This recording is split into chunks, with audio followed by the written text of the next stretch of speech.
Out in front of Highway. There's one direction and now a little bit close to the county line. Hi everyone, we'll go ahead and get started. My name is Sylvie Andrews and I'm the director of the Gresham Historical Society. I know most of you. Welcome to our 5th lecture in the 2025 monthly lecture series. Our presenter today is Jim Mockford, who is the board president of the Northwest China Council, a nonprofit and non-political organization founded in 1980 to promote a better understanding of China, Chinese culture, and U.S.-China relations. He's a native Portlander and studied Japanese as a high school student at Grant High School and Mount Hood Community College. We like a Gresham connection. Before attending the University of Oregon Honors College, where he graduated with a BA in Asian Studies and Japanese in 1976. Jim continues studies on China at the University of Washington and retired in 2021 from a career in consumer electronic software, teaching, and public affairs that enabled him to travel to Asia many times over the years. He's the author of the bilingual Chinese and English illustrated children's book, The Kite That Touched the Sky, in 2020. Everybody, let's welcome Jim Mockford.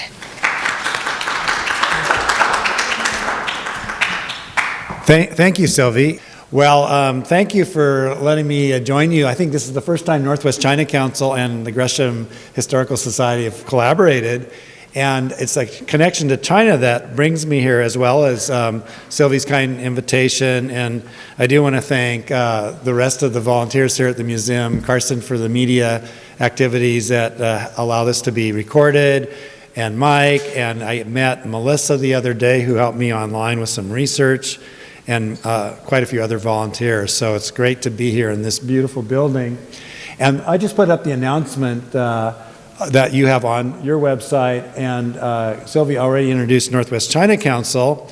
They were established here in Portland at the time I was studying Chinese at the University of Washington, but I do have a connection to Gresham going back to my high school days, because Mount Hood Community College did have a Japanese language program, which I attended as a high school student. I wasn't actually even graduated from high school when I started that class. But I never thought I'd end up here 50 years later talking about Walter Gresham. So who is Walter Gresham, and what kind of world did he live in? Now, some of you are local members of this organization, so you might know a little bit about his story. There is this great book, sort of the definitive biography by Charles Calhoun, called Gilded Age Kato, The Life of Walter Q. Gresham. And so this really contains a whole lot of information, except it doesn't contain the information that your local book here, Gresham Stories of Our Past, Campground to City, edited by W.R. Chilton, published by Gresham Historical Society, which you can buy here at the bookstore over there.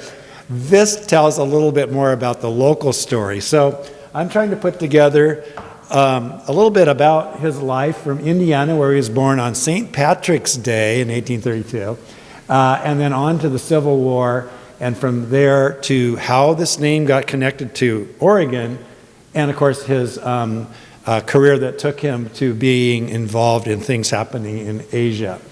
You see the portrait of him as Postmaster General, and then a cartoon that I'll tell a little bit more about later, that's extracted from a larger cartoon that occurred in the 1890s. So those are some looks at Walter Gresham. I mentioned he was born, the date is a typo there, but his name, oh no, that's correct. The name became associated here in Oregon in 1884 with the naming of the post office after Postmaster General Walter Q. Gresham. You know, he actually has quite a history. He had been an opponent to slavery. He advocated for the peaceful abolition of the Confederacy. And he actually was a member of the Nativist American Party, and then he went on to become a member of the newly established Republican Party in 1856, went on to the Indiana House, and had quite a career prior to the Civil War, at which time he was commissioned a lieutenant colonel, commanded the 53rd Indiana Volunteer Infantry in General Grant's Tennessee campaign, the siege of Vicksburg, appointed brigadier general, and he took a gunshot wound to the knee, at which time he retired from active service. But he did limp, walked with a limp for the rest of his life. Now, for a lot of people, just surviving the Civil War would have been the full career. They might have had written about in books about themselves, but he went on and was nominated by President Grant to become a judge in Indiana in 1869. And at that time, Ulysses S. Grant was 18th President of the United States. So we'll get to Ulysses Grant because he also comes to Oregon at about 1879 on a trip that he took around the world, including visiting China and Japan. So our President Grant is the first American president to circumnavigate the world as an ex-president. And Walter Gresham knew him, and Grant actually wanted him to do other jobs during his administration, and Gresham sort of refrained from many of those opportunities, but he was happy working as a judge, and he would do that on a couple of occasions. When Chester Arthur became president, Gresham did accept the appointment as Postmaster General in 1883 and was only in that position for about a year, but he was noted for the reduction of the postal rate from 3 cents to 2 cents. Did the post office ever reduce the price of stamps? Ever? No. Only once. Walter Gresham decided that to increase the volume of mail, it might be great to just reduce prices. He also increased the weight allowance from half an ounce to a full ounce, and reduced the cost of postage of mail to Canada. He wanted to be friends with our neighbors to the north. So as Postmaster General, he wasn't known for being in office for a very long time, but he did accomplish those items that I just mentioned. And then Chester Arthur appointed him to be Secretary of the Treasury upon the death of Charles Folger. But Gresham was only in that position for about a month before he decided to accept the seat on the U.S. Circuit Court for 7th District, which was in his home area of Indiana and some other states. So we'll leave Gresham alone for just a minute. This is a prequel to how do we get here to the Northwest. And we go back to the very beginning of connection of the trade with China, arrival of Captain Gray off the Oregon coast, the discovery that furs gathered on the coast would sell for a lot of money in China, and authors such as Dick Noakes, Columbia's River, the Voyages of Captain Gray, his other book about John Mears, and then Colonel Parkin's book about Captain Gray, talk about American fur traders coming to the Northwest coast, and off they go to China. So China is the real reason that people come out here to gather furs and go off to China, is why Americans started to take an interest in this part of the world. And in an earlier talk I gave in Milwaukee, we talked a little bit about Captain John Dominus. Vera Lynch had wrote a book, Free Land for Free Men, a story of Clackamas County. Well, it was free land in a way because the Indians have been, Native Americans have been depopulated from diseases by 1830, primarily because of a malaria epidemic that this boat, the Bregowahi, brought malaria to the Columbia River. And at that time, they actually didn't know how malaria was spread, but we have the mosquitoes that then, Anopheles mosquito here in the Northwest that then transmitted the malaria, and it had a devastating effect on the Chinook tribe. This is kind of important because it won't be long before pioneers come across the country to find a fairly empty land, which is what she kind of refers to. Without thinking about it, is that in the 1830s, the native tribes along the Columbia had been pretty much reduced in numbers from the numbers that the earlier fur traders would have met them, would have seen in the earlier days. Dominus himself disappears on a voyage to China in 1846, but he also transported salmon collected in the Willamette River from this area to Oregon, from the Oregon City area in the Willamette River, off to Boston. And at that time, the Boston customs folks regarded it as foreign caught fish. So it's not a guaranteed deal that this is going to become the United States of America. This is contended country between British and the United States. And a little bit after that, we find out that the situation resolved itself. Americans began to come to the Pacific Northwest across the country as people like Jackson Powell did, and started a logging business here on the Sandy River in 1849. Now he goes off to the gold fields and then comes back. There's no treaties had ever been signed with any Native Americans that happened to be left here. So the land was taken without any sort of formal or legal transmission, and settlers are, staking claims all around the Portland and greater Portland area, and across Oregon for that matter. And not long after that, with the gold rush in California, the Chinese start to arrive to work in mines and railroads, in forestry, and they are coming up to Oregon as well.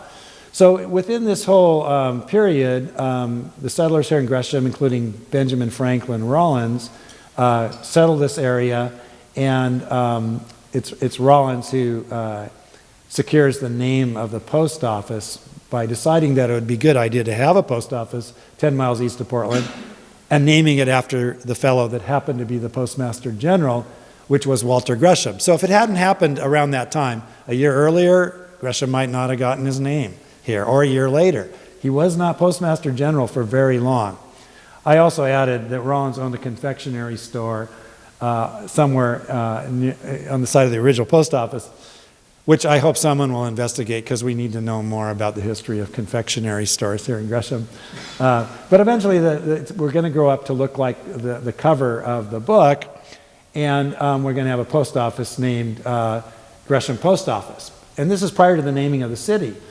Well, there's a group, and I'm a member of Oregon Stamp Society, so we'll get into stamps in a little bit, but the Webfooter Postcard Club collects postcards. And this library and collection here at the museum has a great collection of old postcards dating way, way back, but not as far back as I could find a stamp for these original postmarks that we'll get to in a minute. But the Oregon Stamp, or the Webfooter Postcard Club, just did this story in March about Walter Gresham, the name coming here. There's Rollins. It's online, and they did such a nice job. I felt I don't need to talk too much about that, except that I'm curious about where the post office was located. So I looked at maps with Melissa and Mike, I think, showed me the other day some maps that were here, and through the Oregon Stamp Society, we found that the president, Steve King, has the earliest known postmark from Gresham in his personal collection. But in the postmaster's account and record book held here in the collection of this museum, you see that whenever they would change the date, the postmaster in Gresham would stamp the record book, and so there's a whole collection of early postmarks that show Gresham and dates, except the earliest known one isn't in the record book here in this museum. It's actually in Steve King's private collection, which he has one September 6, 1886. Okay, so if you find an earlier postmark, it will be of interest to the Oregon Stamp Society and this museum, because that's part of all this history. And inside the postmaster's account and record book, they also have pages and pages of other information, including dead letters, which are undeliverable letters that would have come through the post office.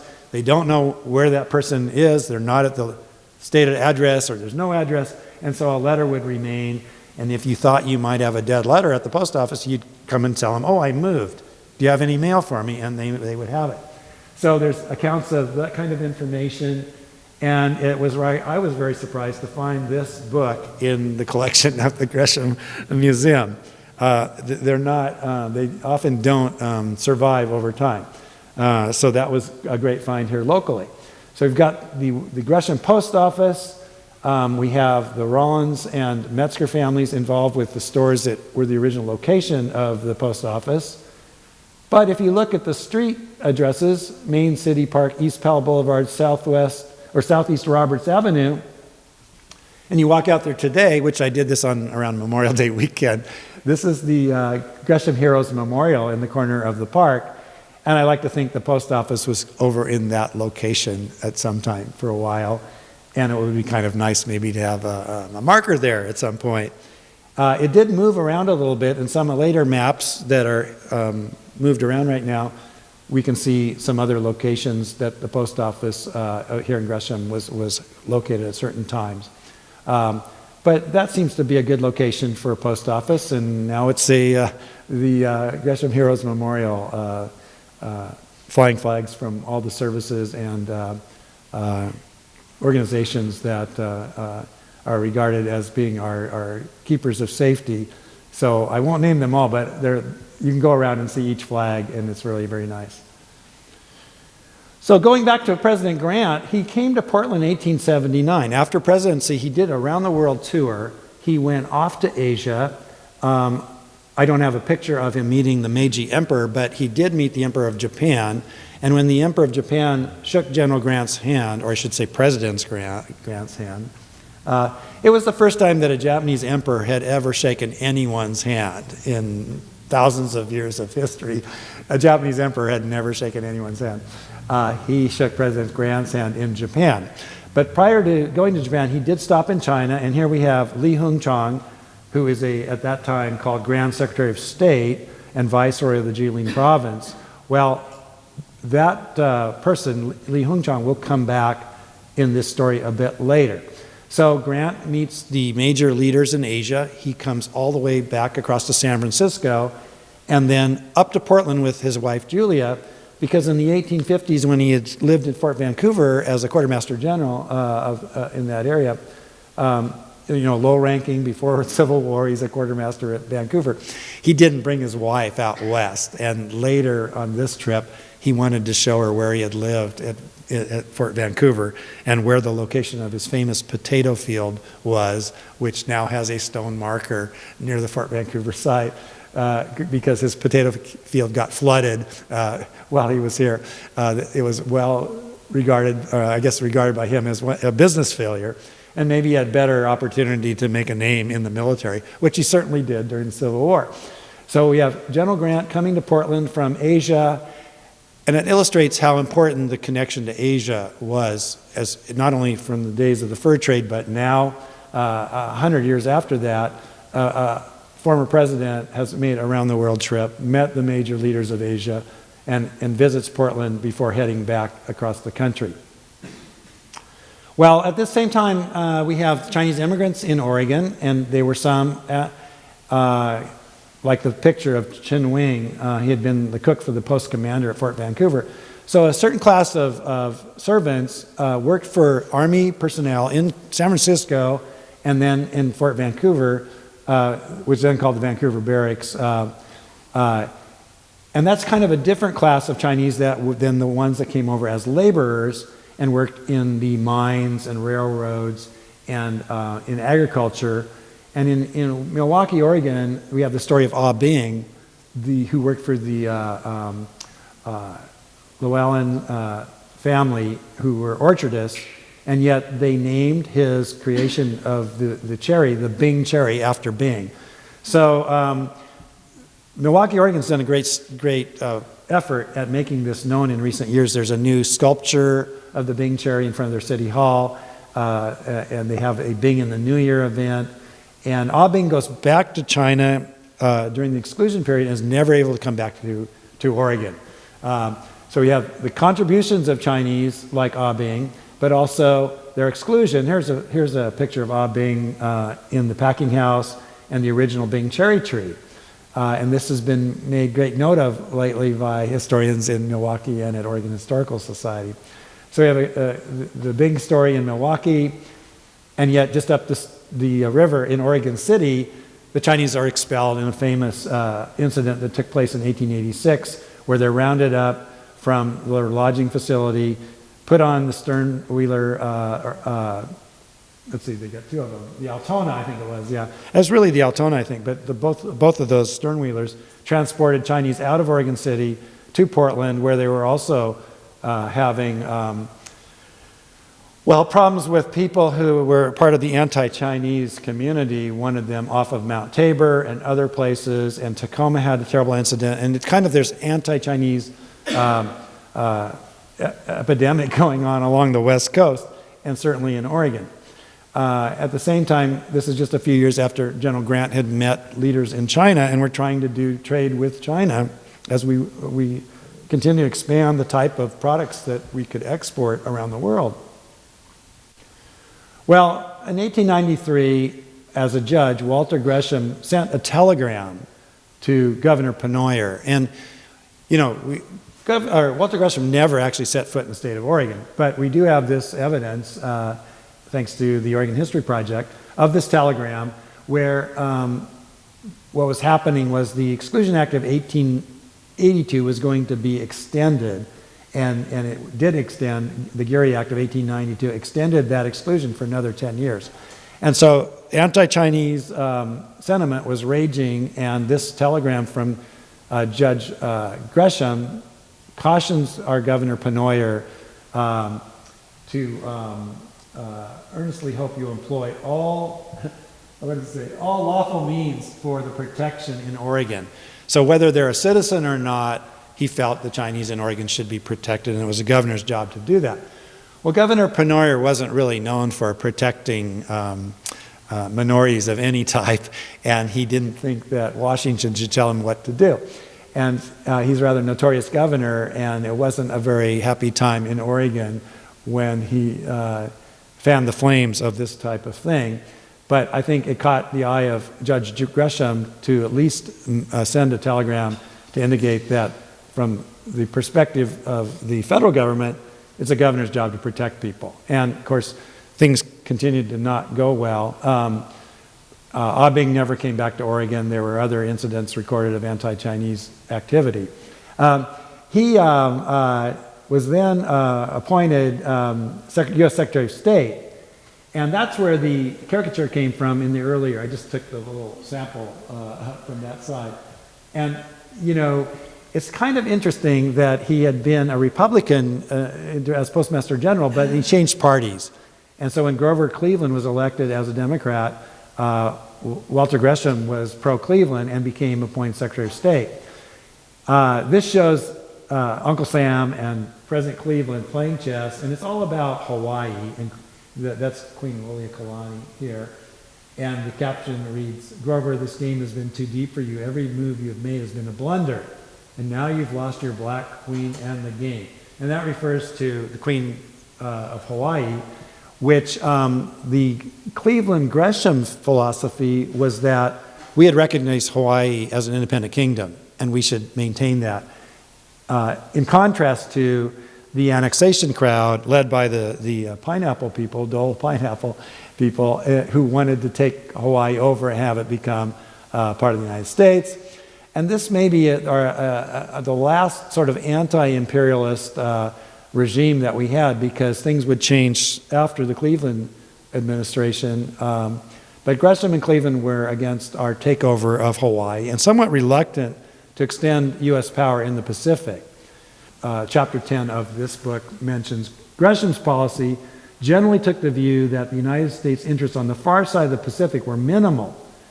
And so he wrote to Edwin Dune in Tokyo, our envoy in Tokyo, that president, meaning Cleveland, would be painfully disappointed should Japan visit upon her feeble and defenseless neighbors the horrors of an unjust war.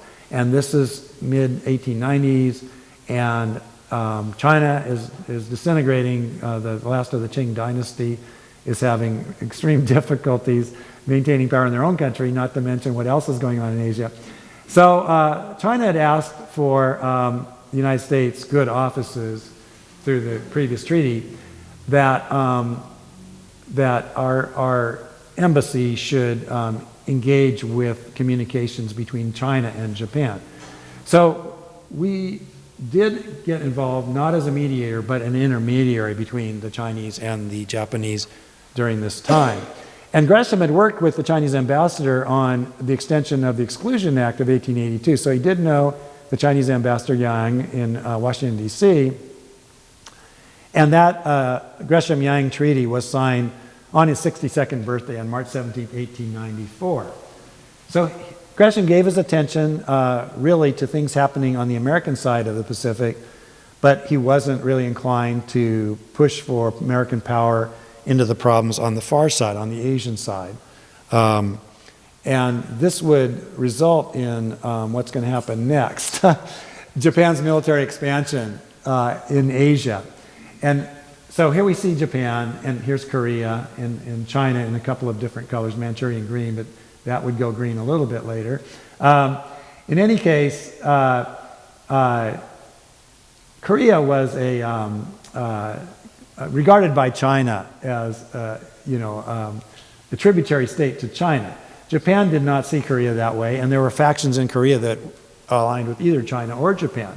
So in the sort of difficult period of this moment, the Chinese responded to things happening in Korea. The Japanese wanted to expel Chinese influence in Korea. That precipitated the war that became the first Sino-Japanese War. And Gresham is our Secretary of State at this time, and you sort of see movements. This would be the Japanese naval fleet going towards the Liaotung Peninsula, which is where present-day Dalian is located, and Port Arthur was the name of Lushunko at that time. And so we have a naval engagement, we have military engagement in Korea, and down here is Taiwan. Things didn't go well for China. The Japanese had modernized their military, they had well-trained troops and better weapons and better organization. So it was a war that only lasted about a year, except that Walter Gresham himself became ill in 1895. And right here, I say he died on May 28, 1895 in Washington, D.C. On May 29th, the very next day, the Japanese arrived in Taiwan. Now, his death was coincidental, really. They had already planned to do this, but what he might have thought about it, we won't know, because he died the day before this happened. So they come to acquire Taiwan, which in the Treaty of Shimonoseki, which was mediated or set up in this little area of Japan called Shimonoseki, where the Chinese and Japanese were going to negotiate the end of the war and the settlement, the Chinese agreed to give Taiwan to the Japanese as a colony. They also originally agreed to give Port Arthur to the Japanese, but Germany, Russia, and Britain, France, Germany, and Russia, the tripartite alliance then demanded that Japan not receive that peninsula. So that's called the tripartite intervention. Japan wasn't very happy about it, but they took some money in exchange for the peninsula. But they did get rights to have influence in Korea, Shandong province, and take Taiwan as a colony. Now, no one had asked the Taiwanese what they thought about this, and they didn't want to be a colony of Japan.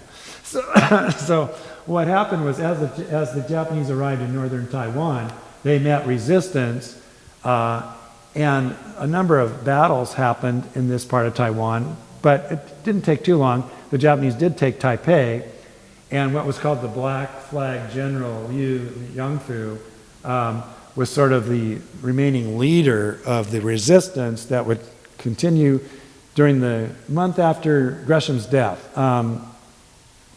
So what we have is, again, the map of the Japanese engagement to China itself. I'm standing right here a few years ago, 2018. This is the remnants of the Yalu River Bridge. The Yalu River flows from Manchuria down in here towards the Yellow Sea. And it's the border between North Korea, which is in the background here, and China. And on the Chinese side today, it's a tourist site. You can go there and look at what the Chinese regard as a part of the Korean War history, where the Korean War and battles over at the Yalu River Bridge are regarded as having been successfully resolved in favor of China during the Korean War.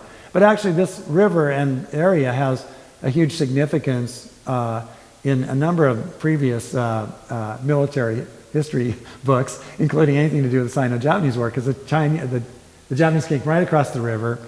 Our U.S. minister in the legation in Seoul sent in October of 1894 this message to the Secretary of State Gresham. I have the honor to inform you that the Battle of Pingyang, a naval battle off the mouth of the Yalu River, has been absent. There's been an absence of military news. We know that the Japanese have followed the flying Chinese and now occupy the southeast bank of the river. The Chinese having crossed, or the Chinese now have crossed back to the side of the river that I'm on here. And it's likely the conflict is likely to be renewed any day. And of course it was, and it went all the way over to the Yaotong Peninsula. But anyway, Gresham in this year was getting communications from the minister in Korea, our U.S. minister Still, and he was also getting communication from our ambassador in Japan, who had played a major role in the negotiation of the Sino-Japanese War. And the major journalist at the time was a Canadian, James Krillman, who had reported about a massacre in Port Arthur that was very controversial at the time, but unfortunately, like other massacres that happened in any other war, estimates of how many people were killed and all this sort of stuff, there's much disagreement. I think from the observer side, they were shocked because what had happened when the Japanese attacked Port Arthur, Chinese were actually given, if you were a Chinese soldier, you would collect, I forget what you call the remuneration, for proving that you'd killed a Japanese guy. So sometimes Japanese soldiers were mutilated, their hands were cut off, or heads or anything really. And so when the Japanese arrived to see their fellow soldiers dismembered, they then provoked a major massacre of civilians in the city. And the numbers are hard to know, but it was a large number. On the low side, 2,500. On a high side, I think the Chinese say 20,000. But this communication reported by the Canadian journalist, but also through Edwin Dune in Japan, our ambassador. And he was actually married to a Japanese woman. And so during the negotiations that he didn't mediate, he just was intermediary, I don't think that he would have commented unfavorably about Japan too much during the time that China was regarded as the country that's falling apart and needs to kowtow to other colonial powers, and Japan is becoming one of those. So anyway, these telegrams and communications are received, and this one's in December of 1894, so received January 1895. It takes a bit of time. Well, we didn't know, or no one knew at the time, that Gresham was not going to last that much longer. But it certainly would have been a matter of concern that this is happening, and there's some concern about Americans in China, both commercial people as well as missionaries. And that comes back to this fellow, Li Hungchan, who had met General Grant in 1879. He was one of the folks that signed the treaty that allowed Japan to take Taiwan as a colony, and also it was very involved in the surrender, essentially, of China to the Japanese demands. And then I mentioned again that the parts of the area taken by Japan were then returned to China after an indemnity was paid by China to Japan. So this is a very interesting time, and it's right at this time that our hero, Walter Gresham, he dies and is given all kinds of front page treatment in newspapers across the country. President Cleveland issues this proclamation and mentions that we've lost a pure and able public servant, a wise and patriotic guardian of all rights and interests, a manly and loyal American, and a generous and lovable man. Well, I think that's a pretty nice thing for a president to say about a cabinet person. Gresham seems to have been well regarded in his many posts. And of course, they asked that the flag be flown at half-mast around the world in embassies, for a period of 10 days, and at all forts and military posts, naval stations, and all vessels of the United States. So in Asia, we did have a fleet there. That fleet of, originally I think it was like 5 ships, was increased during this period to about 8 ships, but mostly they were on standby in case Americans in bigger cities like Shanghai or wherever commercial activities were happening needed to be rescued in some way. Cleveland orders the funeral, that the executive departments be closed, and anyway, that's the 28th day of May 1895. Well, strangely, since we're talking about post offices, the Republic of Formosa had its own stamp. And the Republic of Formosa was proclaimed on May 23rd, 1895. The Taiwanese who are resisting the Japanese formed their own republic. Now, it's unlikely that Walter Gresham ever would have heard this because it would have taken time for the information to get back. But for the 151 days that this republic existed, they had postmarks, and these are collectible stamps. It says Formosa on the postmark there. And it was their intention to defend Taiwan, to create their own republic. And what happened next isn't a very good thing at all, because the largest land battle ever fought in Taiwan took place in August of 1895. Kind of halfway down the island near Changhua, this location, Baguashan, is where about 15,000 Japanese troops attacked about 5,000 Taiwanese forces. And it wasn't just the numbers, but also they had modern artillery. And Wu Pengyan, the leader of the Taiwanese, was killed in the battle. So the Japanese overpowered the Formosa defenders, took the city, and you would think that the war would have ended at this point. But it didn't, because there was still some resistance, and then the Japanese troops suffered a malaria attack, and a bunch of them got sick, and it wasn't until October that the Republic actually, Republic of Formosa, shut down. And then at that point, the Japanese take over and will have Taiwan as a colony for the next 50 years, right up through World War II. Well, in 1965, they found a mass grave of 679 bodies, believed to be these fighters that had fought at this location. This is the memorial temple there at the park, Memorial Park.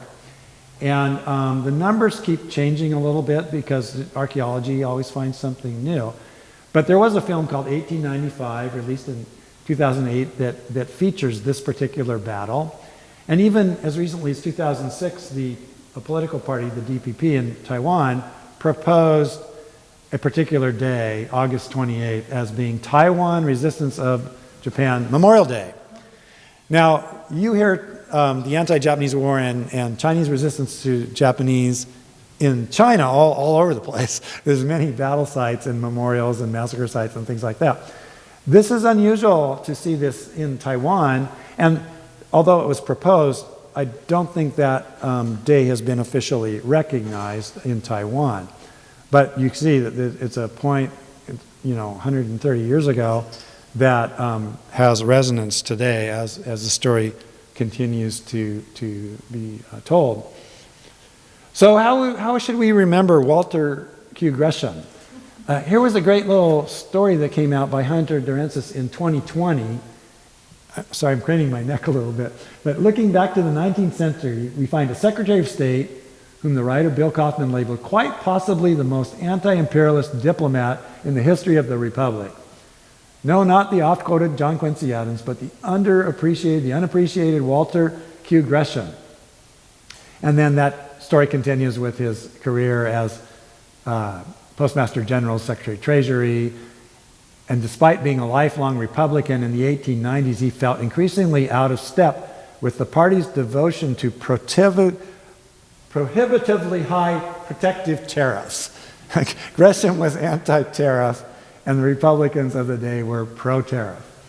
Lifelong free trader, he broke the ranks and endorsed Democrat Grover Cleveland in the successful return to the White House. So, interestingly enough, Grover Cleveland, our first two-term non-consecutive president, is a Democrat. And today we have a two-term non-consecutive president who's a Republican, who still feels that the high tariffs that his party was interested in 130 plus years ago are relevant. But in any case, this was a big debate that occurred during this period for years. Cleveland was also anti-imperialist in the sense that he wanted to rescind the treaty that pushed for the annexation of Hawaii. And Gresham, it would be his job to repair the international damage caused by his predecessor, John Foster. This is a great quote. Can the United States consistently insist that other nations shall respect the independence of Hawaii while not respecting it themselves? Asked Gresham. So he said that our government was the first to recognize the independence of Hawaii, and it should be the last to acquire sovereignty over them by force and fraud. Well, he died from pneumonia. He had pleurisy, pneumonia. He dies at the age of 63. And The Nation magazine wrote, Mr. Gresham has been a great success and made American honor, capacity, and courtesy mean more in the eyes of the world than they had meant for many a day. Well, sadly, it wasn't very much longer than Cleveland's presidency is over. We go through a completely different focus internationally when Teddy Roosevelt becomes president, and we become very much interested in expanding our powers in the Pacific in the early 1900s. See what's happening? Why doesn't this thing go down? It seems to be stuck.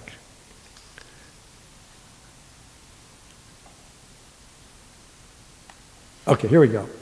Well, let's move back to Gresham, Oregon. Because during the time Walter Q. Gresham is Secretary of State, the postmaster of Gresham, Oregon is Lewis Shattuck, and you have quite a bit of information about him here. He is the one in charge of the account and record book I showed earlier. He's born in Portland, and he's a West Coast man, 1868. So times are changing. People are born out in the West now. He's become the owner of a general store. He becomes Gresham's postmaster in 1894, so when those marks are happening, he's postmaster. And then he became mayor of Gresham in 1905, serving for 4 years. So the town becomes incorporated after the post office was created. Shattuck is mayor, and succeeding Shattuck is Iona McCall, and her picture's in your brochure, I think, right? And the librarian, and rather than renting her picture, you can find her grave here in Gresham Cemetery and take one of the tours that the museum offers of cemetery tours, which you'll find her. So she managed the delivery of rural delivery service, international money order business, and the Gresham paper at the time, the East Portland Vindicator, which I have not read to find out if they reported the death of Walter Gresham. I don't know. But there's lots of mysteries to continue to search for in this story that involves local history, post office, the town, the beginning of our connection to China, a Secretary of State, and then surprises. I have a great surprise for you here. The Walter Q. Gresham tax stamp sold at auction for $38,350 on June 22, 2015. Now, if any of you have this little green stamp in your collection, I'm sure Sylvie would accept a donation to the museum.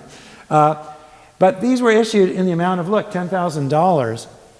And tax stamps were a strange thing that happened after the Civil War when the government needed money, of course. They issued different types of revenue stamps, and if you were a corporation, you could pay your taxes, or you were forced to pay with a document, and there were a wide range of documents that required stamps, tax stamps. Which is kind of funny because the country was started on no taxation without representation, and the Stamp Act of the Revolutionary period. But these kinds of stamps came out and were printed not just in the 1800s, but even up to, this is 1944. And in the went to auction by the Keller Company. It had been in the collection of the Fleischmann family, which is the Fleischmann yeast people. And so they were established Ohio family, involved in many businesses, and must have used a stamp of this type to pay taxes on something. And these could appear in a title, a statement of title, like over property or over some sort of other transaction. But it's an unusual stamp. And let me read this part, though. It says in the quote that I found this on, it seems a pity that a man who served his community so tirelessly should now be so completely forgotten by all but a few philatelists, right? So stamp collectors, obviously, if you have a $38,000 stamp, you're going to be interested in Walter Q. Gresham. But it's as if in honor of those marks of service, the stamp exceeded the upper estimate to fetch an impressive $38,350, including the 18% buyer's premium that the auctioneer charges to all lots. So you might see a red version of this stamp, this tax stamp. You know, you would have to make sure that the proper authority handles this for you if you want to take it to auction. But it's unlikely we would find the stamp in the West Coast because it would be a corporate entity of some type that, and or a family that owned that sort of thing, that might have a Walter Q. Gresham stamp in their collection. So I didn't expect to find this. This was one of the things I have fun doing when I roam around looking for stories to tell. And so far, in the last couple of years, through the Northwest China Council, we've been exploring Oregon's little-known China connections, not meaning just Chinese-American history of Chinese immigrating here. We're certainly interested in that, but also in the business ties between Oregon or the Pacific Northwest and China, such as that which started with the fur trade or continued in the trade we have in wheat or lumber or any of the major industries, and the activities that brought Chinese to Oregon, like this is the Bing cherry sculpture in Milwaukee, and the LED Bing in the New Year party drop in Milwaukee, and this is their city hall with the cherries recognized. They've made a big deal about the Bing cherry in Milwaukee, Oregon.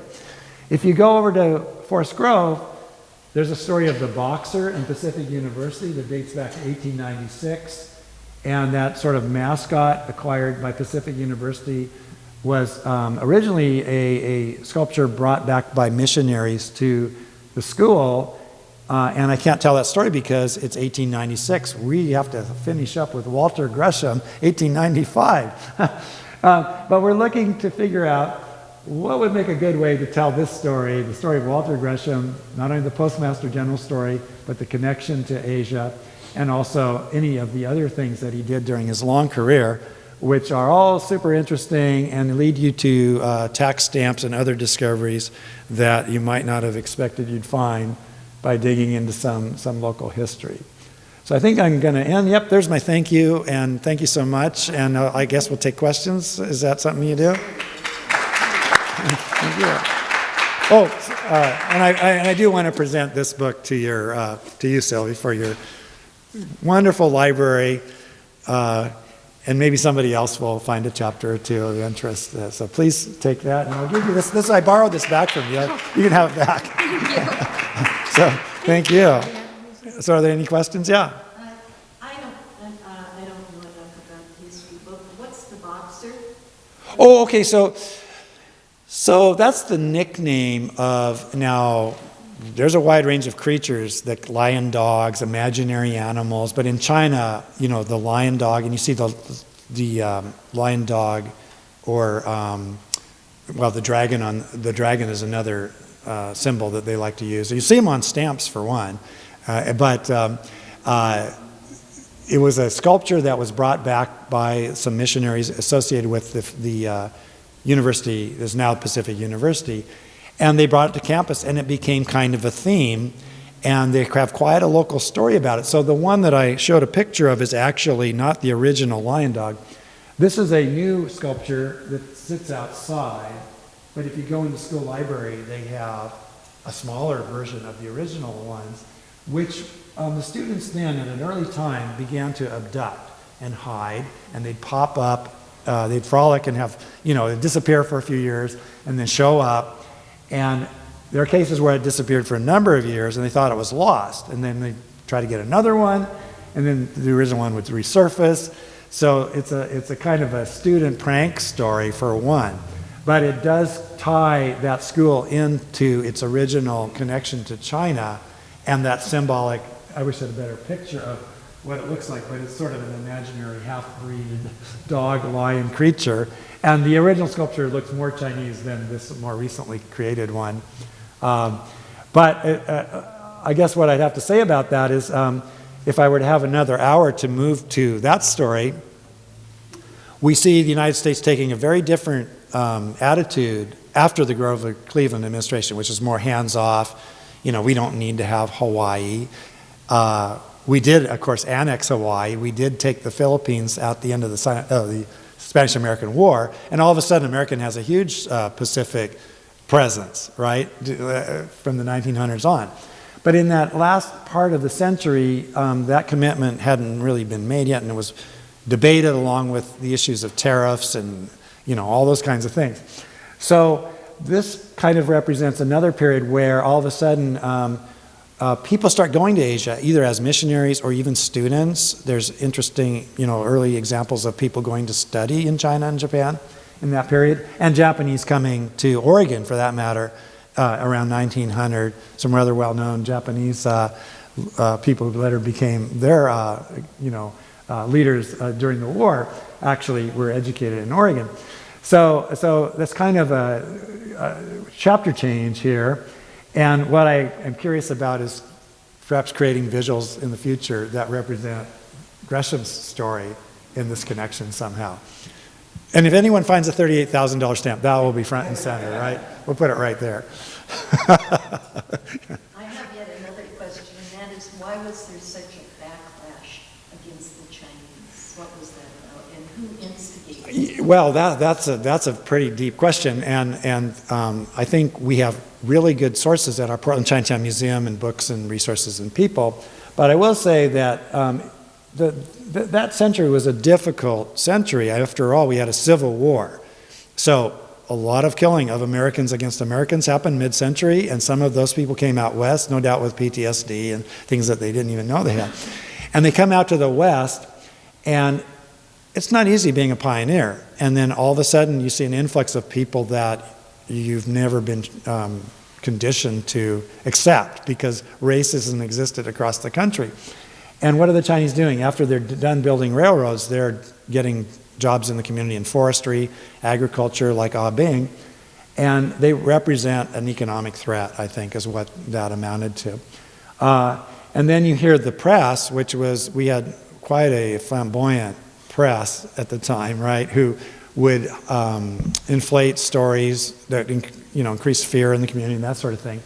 So there's probably a lot of reasons why the anti-Chinese theme sort of, strangely started with the idea that they were going to be excluded for 10 years, and then that 10 years just kept being repeated in these, additional, treaties or whatever. In fact, it became rather tricky because certain information relating to registration of a Chinese person in the United States, if you had proven you were registered here and went back to China, theoretically you could come back in.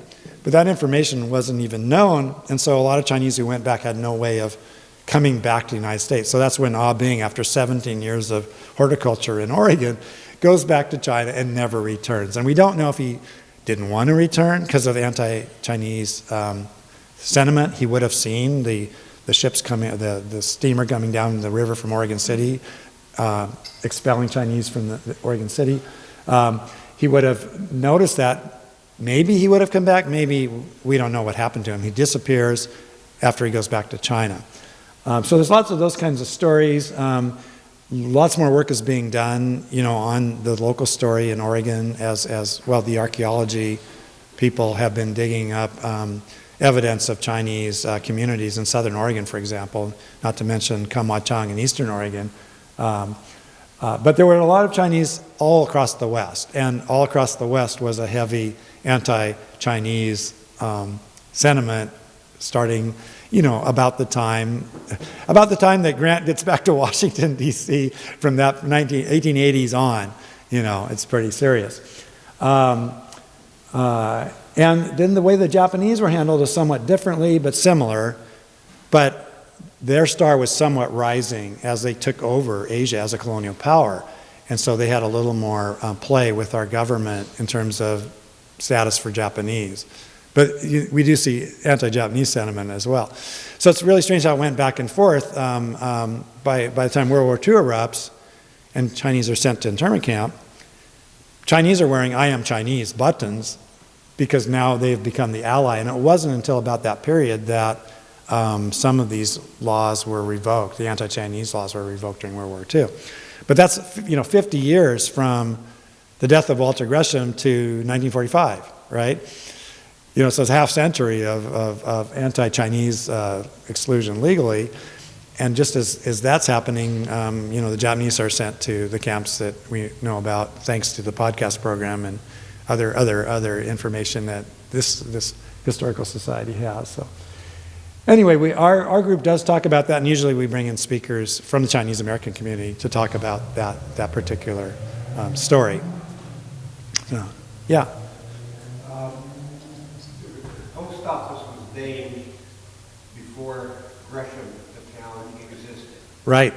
How often was that in the history of post offices? I mean, you can understand, you got to name someplace, wherever it is. We're going to get mail for this batch of area. Yes.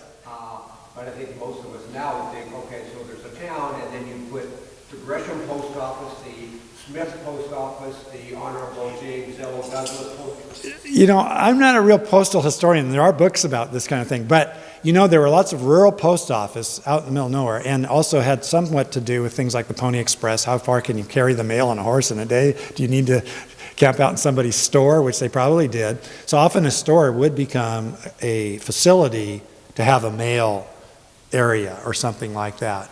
And then they would seek to have, once you got official recognition, then you got the tools a postmaster would have, the stamps, the ability to sell stamps or postage, collect money for handling postage or shipping and things like that. So it was kind of a business thing. If you had a store, and a post office altogether, people are going to come and, maybe buy something in your store while they're doing their mail. But I don't know precisely how many post offices existed outside of cities. And then a city would become that. But this is actually a pretty good example. I don't think it's anywhere near the only case. There's cases in southern Oregon, which are also pretty rural, where a post office would be named, or maybe the name would change, if the town assumed the name. In this case, Gresham sounded great, so they took the name. And it might have actually been that people had read the paper and thought, oh, this Walter Gresham isn't a bad guy. We'll go ahead and just name it after him, Right. So I think that's really interesting, that how he got this name, how he never came here, but how he did communicate with Oregon by telegram to protect the Chinese community, and that he had this other role in the Far East, which unfortunately he died before we know how he might have thought about things even a few years later. He wasn't 63, but he was also a Civil War survivor, so I'm sure he was pretty happy to make it to 60, with his limp. But anyway, apparently it surprised his wife that he died. She did not think she was going to lose him. He came down with a chest congestion and turned out to be pleurisy and then pneumonia, and he went pretty quickly, it appears.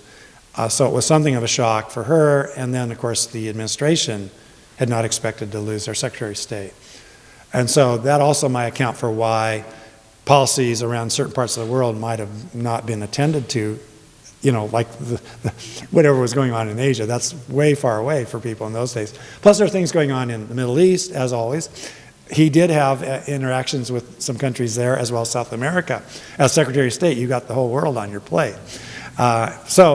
Anyway, he did have a long and interesting career. And I guess the goal for my talk really is to get some interest going in all these things that you can find out somehow a little bit more in that book, and maybe encourage people who can't find what they want to do some more research and find out the latest of, the Walter Q. Gresham tax stamp that I didn't expect to find.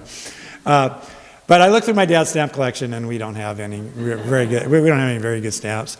And actually, even if they're not valuable, those Formosa stamps are quite highly desired, just because it only was a republic that lasted 151 days.